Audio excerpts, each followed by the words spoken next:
71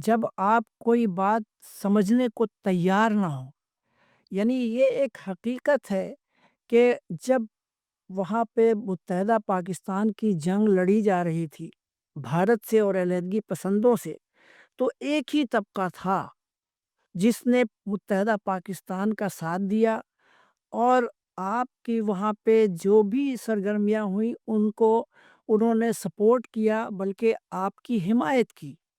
اور آپ ان کو بھول کر آ جائیں اور ان کو بار بار آپ کو جب کہا جائے تو آپ اس پر توجہ بھی نہیں دیں، تو اس کا مطلب ہے کہ آپ جان بوجھ کر پہلو تہی کر رہے ہیں۔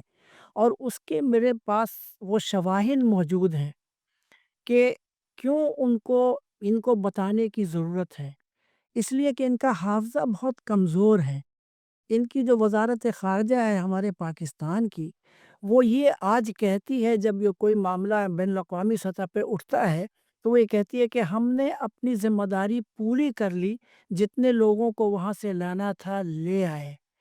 ان کو یہ نہیں معلوم کہ 1988 میں پاکستان کی حکومت نے بین الاقوامی معاہدہ کیا تھا کہ جتنے لوگ کیمپوں میں ہیں ان کو لا کر پنجاب میں آباد کیا جائے گا۔ وہ معاہدہ موجود ہے، وہ انٹرنیشنل ٹریٹ ہوتا ہے، اور اس کے لیے فنڈ جمع کیے گئے تھے۔ وہ فنڈ پاکستان کے بینک میں پڑا ہوا ہے۔ پھر آپ یہ کیسے کہہ سکتے ہیں کہ ہم نے جو ذمہ داری تھی وہ پوری کر لی؟ لیکن تلخ حقیقت یہ ہے ڈاکٹر صاحبہ کہ شروع سے ہی ول نہیں تھا کہ ان کو لایا جائے۔ یعنی 1972 میں جب پرائم منسٹر بھٹو موجود تھے اور وہاں پہ ایک انٹرنیشنل جرنلسٹ نے ان سے سوال کیا تھا کہ ان بہاریوں کو آپ کیوں نہیں منتقل کر رہے ہیں، تو ان کا جواب یہ تھا کہ انہوں نے انڈیا سے ایسٹ پاکستان ہجرت کی تھی، لہٰذا دے آر ناؤ بنگلہ دیشی سٹیزنز۔ اور اس پہ نیشنل اسمبلی میں ایڈجرنمنٹ موشن موو ہوا تھا، اور اس پہ احتجاج کیا تھا اراکین اسمبلی نے کہ دے آر پاکستانیز مور دین اس۔ اور اس کے بعد 1973 میں جب ٹریپارٹائٹ ایگریمنٹ ہوا تھا، اس میں انڈیا، پاکستان اور بنگلہ دیش نیو دہلی میں بیٹھے تھے، اور انہوں نے جنگی قیدیوں کا اور بنگالی جو پاکستان میں رہ گئے تھے ان کے لیے بات چیت کی تھی۔ تو جنگی قیدی کو انڈیا اور بنگلہ دیش چھوڑنے پر رضامند ہو گیا تھا کہ ٹھیک ہے، 195 جو فوجی افسر تھے جن پہ جنگی جرائم کا مقدمہ چلنا تھا اس کو بھی ہم چھوڑتے ہیں، ہم آپ کو جانے دیتے ہیں، اور جتنے بنگالی پاکستان میں ہیں وہ چلے جائیں گے بنگلہ دیش۔ یہ معاہدہ طے پایا، لیکن انڈیا اور بنگلہ دیش نے انسسٹ کیا کہ وہ بہاری جنہوں نے آپ کا ساتھ دیا تھا وہ اب آپ کے شہری ہیں، ان کو لے جائیے۔ تو میں یہ تلخ حقیقت بتانا چاہتا ہوں آپ کے ناظرین کو، آپ کے اس پروگرام کے وساطت سے، کہ پاکستان کے ڈیلیگیشن جس کو ہیڈ کر رہے تھے اس وقت سیکریٹری خارجہ عزیز احمد، انہوں نے انکار کر دیا اور وہی موقف اختیار کیا کہ ناؤ دے آر بنگلہ دیشی سٹیزنز۔ اور اس پہ 2 دن کا ڈیڈ لاک پیدا ہوا اس مذاکرے میں، اور آخر میں یہ طے پایا کہ a substantial number of non-Bengalis will be accepted by Pakistan under 4 categories۔ اور میں وہ آپ کے ناظرین کو بتا دوں، مختصراً بتانے کی کوشش کروں گا، وقت کم ہے، کہ 4 کیٹیگریز کیا تھے جس میں وہ لوگ آتے بھی نہیں تھے۔ پہلا کیٹیگری تھا ویسٹ پاکستانی سٹیزنز، یہ سینٹرل گورنمنٹ امپلائیز۔ آپ بتائیے سینٹرل گورنمنٹ امپلائیز میں شاید تھوڑے بہت لوگ وہاں پہ 100 کے قریب آتے ہوں گے جو کہ وہاں کیمپوں میں رہ گئے تھے، اس میں ان کا شمار نہیں ہوا۔ ویسٹ پاکستانی ڈومیسائلڈ، ظاہر ہے وہ ایسٹ پاکستان میں رہتے تھے، ویسٹ پاکستان کے ڈومیسائل کا کیا سوال پیدا ہوتا تھا۔ اس کے بعد ڈیوائیڈڈ فیملیز، اور ڈاکٹر صاحبہ ڈیوائیڈڈ فیملیز میں انہوں نے ویسٹرن جو ڈیفینیشن ہوتا ہے اس کو اپلائی کیا، یعنی میاں اگر پاکستان میں ہے، بیوی اگر بنگلہ دیش میں ہے اور وائس ورثہ، تو وہ ڈیوائیڈڈ فیملیز ہیں۔ ہم 4 بھائی تھے، پاکستان میں تھے، پیرنٹس ہمارے وہاں پھنسے ہوئے تھے، ہم ڈیوائیڈڈ فیملیز نہیں تھے۔ آپ بتائیے کتنے لوگ اس میں آتے تھے کہ وہ یہاں آتے۔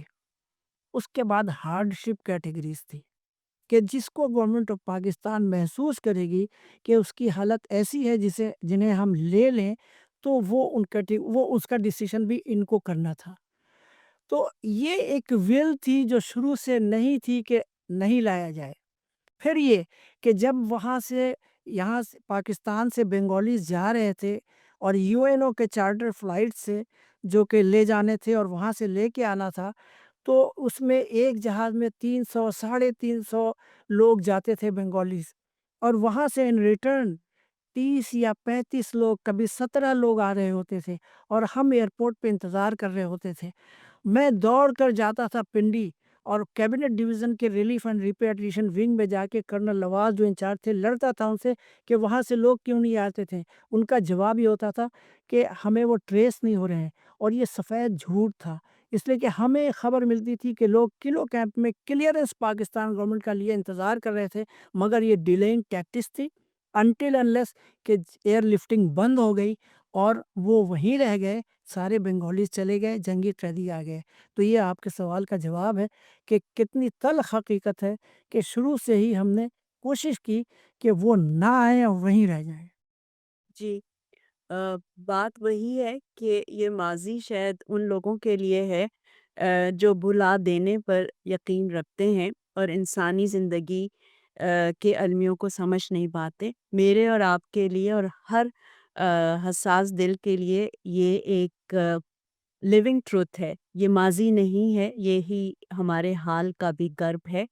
اور آپ نے وہی حقائق بیان کیے جو آپ نے اپنے مضامین، کالمز، ویلاگس میں کئی دفعہ شیئر کیے۔ خود میں نے بھی تھوڑا بہت جو لکھا، پوڈ جی کاسٹ بالکل۔ کیے، یہ تمام سچائیاں جو ہیں وہ بیان کی ہیں، اور بھی کئی کتابیں ہیں، لیکن وہ اس طرح شاید وائرل نہیں ہو سکی۔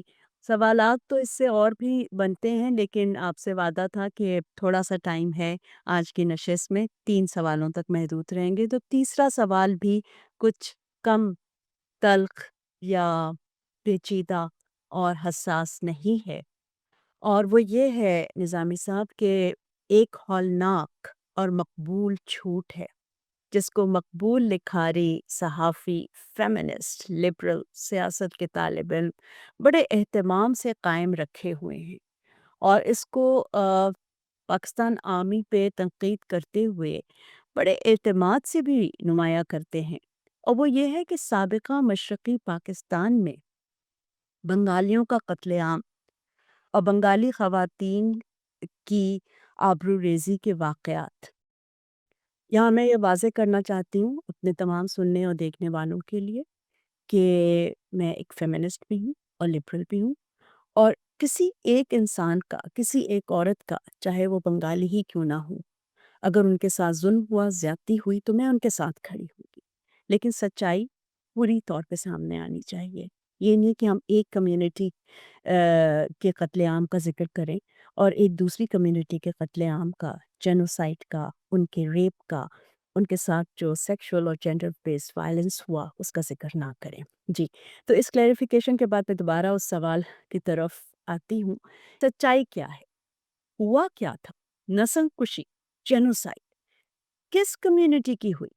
کس کمیونٹی کی خواتین کو ہر طرح کے جبر و ستم کا نشانہ بنایا گیا؟ بہت سارے اور الفاظ بھی ہو سکتے ہیں، لیکن میرے لیے بھی ممکن نہیں ہے کہ میں بہت زیادہ ان واقعات کو، انسانیات کو کھول کھول کر بیان کروں۔ آپ نے بھی تو کتنی دفعہ بتایا نا، کتنی کتابوں کے حوالے دیے، کتنے چشمدید گواہوں سے آپ کی ملاقات رہی، میں نے بھی کچھ لوگوں کو ریکارڈ کیا، لیکن آپ پھر سے بتائیے نظامی صاحب کہ یہ کیا ہے جب ہمارے ملک کو، پاکستان کو، ہماری افواج کو بدنام کرنے کے لیے جو پروپوگینڈا ہے وہ تو بڑا عام کیا جاتا ہے، اور ہماری کمیونٹی اور ان عامی فیملیز کو جس طرح سے مارا گیا، ان کے ساتھ جو زیادتیاں ہوئیں، وہ کیوں نہیں بے نقاب ہوتی؟ ڈاکٹر صاحب، اصل میں جو محسوس کرتا ہوں اور جو 53 سال کا میرا تجربہ ہے اس فیلڈ میں یا اس ایشو پہ، اس سے مجھے ایسا لگتا ہے کہ پاکستان میں ہی نہیں، پوری دنیا میں اس حوالے سے اگر کوئی جو پروپیگنڈا ہے اور جو بیانیہ ہے وہ انڈیا کا بیانیہ بہت ہی پاپولر ہے، مضبوط ہے۔ آپ کے پاکستان کے عام لوگوں کو تو چھوڑیے، آپ کے دانشور اور آپ کے سیاسی رہنما، آپ کے اداروں کے سربراہان سب اس بیانیے سے متاثر ہیں اور اس بیانیے ہی کو لے کے چل رہے ہیں، یعنی بنگالیوں کے ساتھ بڑا ظلم ہوا ہے۔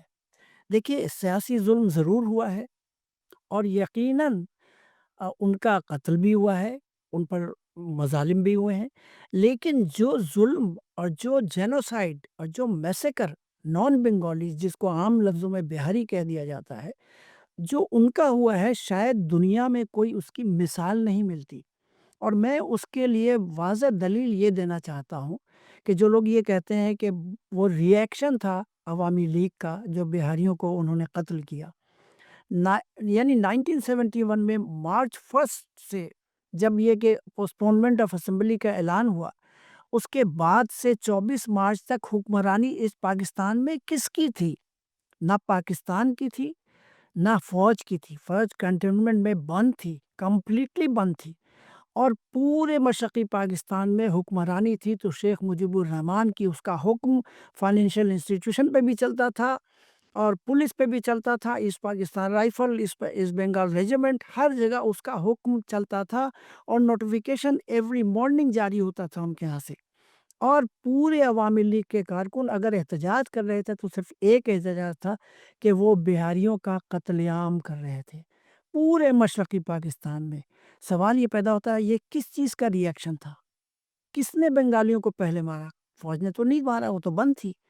تو آپ نے مغربی پاکستان کا جو غصہ تھا، بھٹو کا، یحییٰ خان کا غصہ آپ نے نکالا ان مظلوم نہتے لوگوں پر جن کا کوئی تعلق نہیں تھا سیاست سے، جو طاقت سے کوئی تعلق نہیں تھا۔ وہ تو ایک عام شہری تھے، وہ ریلوے میں، کرنافلی پیپر ملز میں، جوٹ ملز میں یہ جا کے اپنے خدمات انجام دے رہے تھے، اس پاکستان کی معیشت کو آگے بڑھا رہے تھے۔ تو ان کا قتل عام ہوا پورے مشرقی پاکستان میں۔ اب آئیے آرمی آپریشن کے بعد 25 مارچ کو آرمی آپریشن ہوا ہے، کتنی کتابیں اٹھا کے دیکھ لیجئے آپ، ہندوستان کے لوگوں کی، بنگلہ دیش کے لوگوں کی، پاکستان کے لوگوں کی، کہ آرمی آپریشن میں پاکستان کی فوج نے کئی ہفتوں تک وہ کنفائنڈ رہی تھی ڈھاکہ میں، اور East Pakistan Rifle, East Bengal Regiment کے لوگوں نے اسلحہ لوٹ کر بغاوت کر کے وہ انڈیا کی طرف بھاگ رہے تھے، اور دناج پور اور سنتہار اور بھیرب بازار اور چٹاگانگ، یہ سب علاقے ہیں جو سرحد کو جا کے ملتے ہیں، وہاں پہ آباد ان غیر بنگالیوں کا قتل عام کرتے جا رہے تھے۔ جب پاکستان کی فوج کئی ہفتوں کے بعد ان علاقوں پہ پہنچی ہے تو ان کو صرف بہاریوں کی لاشیں ملی ہیں۔ آپ اٹھا کے دیکھ لیجئے قطب الدین عزیز کی کتاب بلڈ اینڈ ٹیئرس، جو کہ 73 میں لکھی گئی ہے، 74 میں لکھی گئی ہے، 74 میں پہلا ایڈیشن اس یہ کا۔ پہلا ایڈیشن آیا تھا اس کا، اور وہ آئی وٹنسز کی ساری باتیں ہیں۔ آپ اٹھا کے دیکھ لیجئے ڈاکٹر صفدر محمود کی کتاب پاکستان کیوں ٹوٹا، وہ ارلی 70s میں لکھی گئی ہیں، اس کے صفحہ نمبر 137 اٹھا کے دیکھ لیجئے، انہوں نے بھیرب بازار اور سنتہار میں کلنگ کا ذکر کیا ہے، ان عورتوں کا ذکر کیا ہے کہ جن کا ننگا جلوس بھیرب بازار میں ان عوامی لیگ کے گنڈوں نے نکالا تھا، اور راستے بھر ان کے ساتھ کیا بے حرمتی کی تھی، اور آخر میں ان کو کس طرح سے مارا تھا۔ اس کتاب میں صاف صاف لکھا ہوا ہے، شاید میڈیا پہ ہم یہ بول نہ سکیں اب، کہ جس طرح سے ان کے ساتھ انہوں نے کیا یہ عورتوں کی بے حرمتی نہیں تھی؟ کیا یہ ہیومن رائٹس آرگنائزیشن جو آج پاکستان میں بہت زیادہ سرکردہ ہیں، ان کو نہیں پتہ ہے یہ؟ اگر نہیں پتہ ہے تو ان کو یہ تنظیمیں چلانی نہیں چاہیے، ان کو تاریخ پڑھنی چاہیے کہ کس طرح اگر عورتوں پر ظلم ہوا ہے اور عورتوں کی بے حرمتی ہوئی ہے تو وہ بہاری عورتوں کی ہوئی ہے ایسٹ پاکستان میں اور بنگلہ دیش میں۔ یعنی بنگلہ دیش بننے کے بعد تو کوئی رقم کرنے والا نہیں تھا، کوئی لکھنے والا نہیں تھا، جتنے لوگ تھے وہ جنگی قیدی بن گئے تھے یا پھر وہ جان بچانے کے لیے بھاگ رہے تھے ادھر سے ادھر، تو ان کے پاس تو تعداد بھی نہیں ہے کہ کتنے لوگ 1972 میں فال آف ڈھاکہ کے بعد مارے گئے ہیں۔ تو یہ جو حقائق ہیں یہ کون بتائے گا لوگوں کو؟ ہم اور آپ اپنی طور پہ کوشش کر رہے ہیں، اور یہی آپ کا جو پہلا سوال تھا کہ یہ سب ان کو بتانے کی ضرورت کیوں ہے؟ اس لیے کہ شاید کبھی احساس ان کا جاگ جائے کہ ان کو احساس ہو کہ یہ کتنا بڑے ظلم کے مرتکب ہو رہے ہیں۔ میں دیکھیے 1988 میں پہلی دفعہ گیا تھا بنگلہ دیش، ایک کیمپ میں گیا تھا۔ جب میں اندر سے باہر آ رہا تھا تو ایک بزرگ نے میرا پیر پکڑ لیا۔ ان کو جب میں جھک کے دیکھا تو ان کی بینائی چلی گئی تھی۔ ان کی 3 بیٹیوں کو مکتی باہنی والے اٹھا کے لے گئے تھے، کلکتہ لے کے چلے گئے، کہاں لے کے چلے گئے ان کو کچھ نہیں پتا۔ رو رو کے ان کی بینائی چلی گئی تھی اور وہ مجھ سے پوچھ رہے تھے کیا تم مجھے پاکستان لے کے جاؤ گے؟ یہ حقیقت کس کو بتائی جائے؟ کیا ان بے ضمیر لوگوں کو بتائی جائے؟ ہم بے شرم اور بے حیا لوگ ہیں کہ ہمیں کچھ نہیں یاد، کچھ نہیں پتا۔ سامی صاحب، آپ کا بہت شکریہ۔ آپ نے مشکل موضوعات پہ اور مشکل صورتحال پر ہمیشہ کام کیا، محصورین کے حوالے سے اپنی غیر سرکاری تنظیم کے پلیٹ فارم کو بھی آپ اس مقصد کے لیے استعمال کرتے ہیں، اپنے قلم سے، اپنی آواز سے آپ اس علمیہ کو زندہ رکھے ہوئے ہیں کسی طرح۔ ایک ہماری قومی یادداشت کا تو یہ حصہ نہیں بن سکا، لیکن کہیں کہیں پر اگر کچھ بھی پتا ہے تو آپ اور بہت ہی تھوڑے سے لوگ ہیں۔ بہت شروع میں منظور احمد صاحب لکھتے تھے، جی جی پھر ڈاکٹر اقبال احمد ایک بڑا نام رہا، لیکن اب ان کے تو فٹ پرنٹس بھی ہمیں نظر نہیں آتے سائبر اسپیس پہ، اور کوئی بھی کہنے والا بتانے والا نہیں ہے ان نامور اور بے باک صحافیوں کو، قلم کاروں کو اور ایکٹیوسٹ کو کہ آپ لوگ کن لوگوں کی تعریفیں کرتے ہیں۔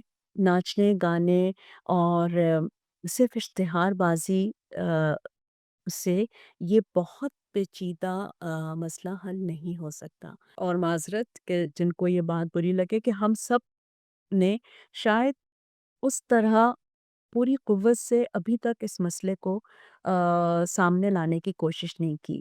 میں اور آپ دو ہیں، لوگ ہیں اور بہت سارے جو ہیں شاید الگ الگ کام کر رہے ہیں، لیکن ہمیں جو کرٹیکل میس چاہیے وہ ابھی تک نہیں ہمارے سامنے آیا۔